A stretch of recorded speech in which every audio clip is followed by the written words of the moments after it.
Yo en realidad quería ser creativo publicitario y empecé unas prácticas en una agencia de relaciones públicas y comunicación. Ahí es donde descubrí pues, que sentía verdadera pasión por ese otro lado que no había tenido oportunidad de conocer tan en profundidad en la carrera. Así que ya me reinventé, pasé de querer ser un creativo publicitario a trabajar en el mundo de la comunicación más corporativa, de producto, etcétera.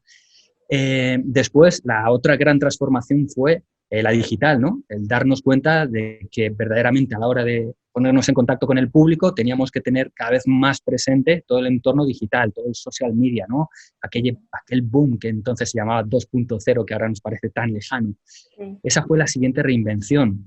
Y la última, y quizá la más grande, es la que estoy llevando en estos momentos, que es el emprendimiento, ¿no? Después de casi 20 años dentro del mercado, dentro del sector, trabajando en lo digital, en la comunicación, en las relaciones públicas y en el marketing online, bueno, pues he dado el paso para montar mi propia consultora. ¿Y qué fue lo que te motivó a dar este cambio, a dar este giro en tu vida? Quizás es algo que debería haber arrancado mucho antes, porque era algo que sí tenía presente desde hacía tiempo, ¿no? De que quizá el siguiente paso natural debía ser montar mi propia empresa, pero en mi caso todo se precipitó un poco porque hubo una reestructuración del equipo de dirección paulatina, donde pues, los miembros de dirección pues, fuimos saliendo de la compañía donde llevaba un montón de años y no era una decisión deseada, pero de repente te ves también como empujado por el destino a dar un paso que tienes en la cabeza. Esto te funcionó finalmente, como dices tú, se aceleró, fue algo que probablemente lo venías pensando y el destino te llevó a que sea mucho más rápido y finalmente te ha funcionado. ¿Cuáles dirías que han sido las claves para que esto sea realmente un éxito y este emprendimiento esté ya en marcha? Cuando decidí emprender y montar una empresa por mi cuenta, la primera clave es tener muy claro qué es lo que quieres montar y cuál es tu forma de hacer las cosas, ¿no? El tener un propósito, el saber qué es lo que puedes aportar a las compañías que te puedan contratar, cuál es tu propio discurso, qué hay de esencia en ti, de todo lo que has aprendido y toda la experiencia que tienes, ¿no? Eso es un motor para acelerar las ganas de querer constituir mi propia empresa con un socio. También la propia pasión que siento por el sector, ¿no? Verdaderamente trabajo en algo que me gusta, en algo para lo que me he formado y en algo en lo que tengo pues una experiencia de casi 20 años, ¿no? Sentir pasión por las cosas que haces al final, eso es un motor para emprender en cualquier sector, no solamente en el de la comunicación. Realmente había un paso intermedio que no se llegó a producir. Yo quería, pues en este momento de mi vida, 43 años, ¿cómo puedo reenfocarla? Yo siempre he pensado que una cosa te lleva a la otra, ¿no? Que hay que estar continuamente haciendo cosas. Y en ese proceso, pues pensé que un paso interesante podía ser irme a vivir a Los Ángeles una temporada con mi mujer, darnos los dos la oportunidad de vivir esa experiencia, de reinventarnos. Habíamos contratado un curso de inglés para negocios, teníamos alquilado ya un apartamento muy cerca de la universidad donde íbamos a estudiar, habíamos pedido ya la visa, nos la habían concedido, estaba todo preparado, los billetes los teníamos guardados ya en el móvil, cuando llegó pues la pandemia, ¿no? Y nos quedamos en tierra y sin esa oportunidad de decir, vaya, ¿qué hago con mi vida? En ese momento también, pues bueno, la vida te quita oportunidades, te quita sueños, pero también hay que saber escuchar lo que te está sucediendo alrededor. Y después de 20 años, pues he conocido a mucha gente, a muchos directivos de empresas y bueno, el hecho de estar también visible dentro del sector, pues te hace que en algún momento alguna persona pueda necesitar algo de lo que tú has hablado con él en el pasado, ¿no? Y un poco fue eso también lo que sucedió, ¿no? El hablar con personas del entorno que se ponían en contacto conmigo, por ejemplo, dentro del sector de la energía, pues he estado trabajando durante bastantes años para una gran compañía energética de España y bueno, pues mi conocimiento del sector también y de las personas que están involucradas dentro del sector, pues llevó a que contactaran conmigo para un proyecto dentro del mundo de la electrificación. Yo en ese momento no tenía una agencia, no tenía un soporte detrás. Verdaderamente no sabía cuál era mi siguiente paso, ¿no? Que me rondara en la cabeza montar la agencia. Y bueno, pues de esa misma manera se los puse al potencial cliente, ¿no? Y lo que les propuse, me tiré a la piscina, fue, bueno, gracias por invitarnos al concurso, monto un equipo a medida, el mejor equipo que puedas tener para este proyecto, y nos presentamos de esa manera al concurso.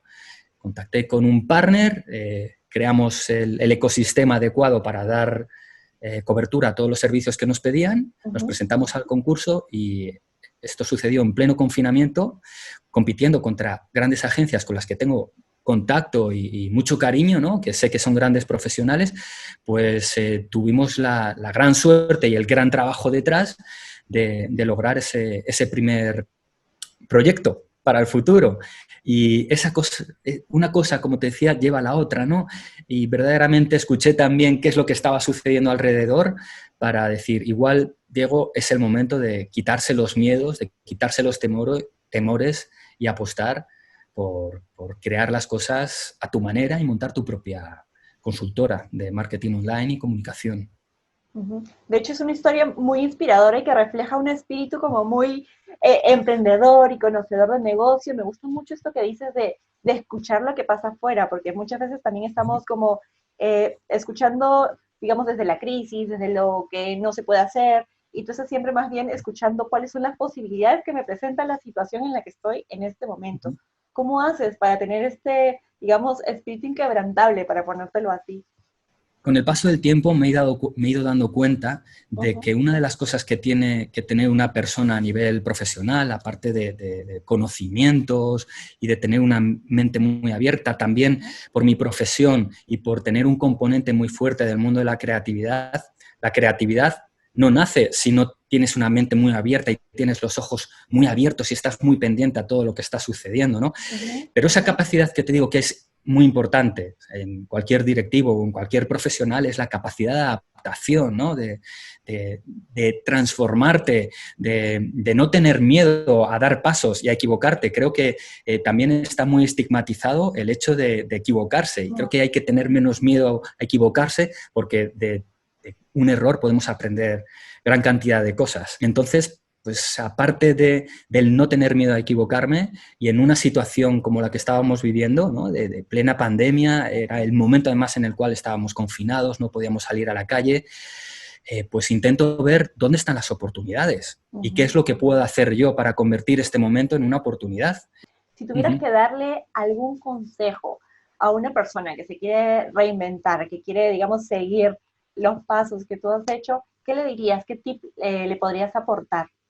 En mi profesión es fundamental, pues, el tener conocimiento de herramientas, de tecnología, de big data, de comunicación, de estrategia, de creatividad. Pero todo eso también hay que unirlo a la intuición que tiene uno mismo, a creer un poco más en sus decisiones, a transmitir confianza. Y creo que no es un tema de alimentar el ego de uno mismo, porque tienes que ser una persona suficientemente humilde para estar en continuo aprendizaje y aprendiendo cosas. Pero sí es verdad que hay que confiar más en uno mismo. Yo tengo una fe ciega en el trabajo. Puede ser más duro o a veces se facilitan más las cosas, pero al final el tiempo y el hacer un buen trabajo siempre da buenos resultados, o casi siempre da buenos resultados, porque a veces hay cosas que no están en tu mano, ¿no? De repente estás haciendo un gran trabajo para un cliente, cambia el equipo directivo dentro de esa compañía y ese equipo directivo trae sus agencias o sus empresas, sus proveedores de confianza, pero hay que confiar en el trabajo, en uno mismo y un poquito más en la intuición también. Diego, ¿cómo haces para manejar la incertidumbre? Porque digamos que es una variable que aparece muchísimo cada vez que hay una reinvención, un cambio, y que a muchas personas les preocupa. Lógicamente me preocupa el futuro. Y una proyección, cuando haces un cambio así, y también es algo que vas aprendiendo con la edad, ¿no? A pensar más en medio-largo plazo, a planificar las cosas con más margen. Pero sí es verdad que hay que creer en el día a día también, ¿no? Hay que confiar en que las cosas pueden salir bien en el futuro, si no, no empezaríamos a hacer nada, ¿no? Si pensáramos que todo va a ser una catástrofe. Hay que tener en cuenta todas las cosas, todas las variables y pensar que el fracaso puede ser parte de ese camino. Y luego también hay algo que esto ya no estamos hablando de negocios, estamos hablando de la vida misma, de cómo afronta cada uno las cosas en la vida. Y para mí lo importante no son las metas. Tienes que tener metas, indudablemente. Tienes que ponerte objetivos también profesionales. Pero para mí la clave está en disfrutar del camino, de qué es lo que estás haciendo para llegar a esa meta y qué es lo que haces día a día.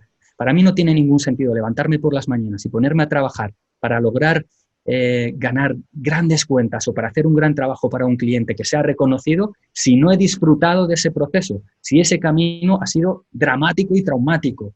Yo quiero tener un día a día profesional que me satisfaga. Y eso pasa por disfrutar del camino, no solamente de lograr metas. Para mí el éxito está en el camino y no solamente en la consecución de un KPI. Realmente motivador y además muy poderoso el mensaje que estás transmitiendo y que nos dejas también como para poder colocarlo en nuestra investigación.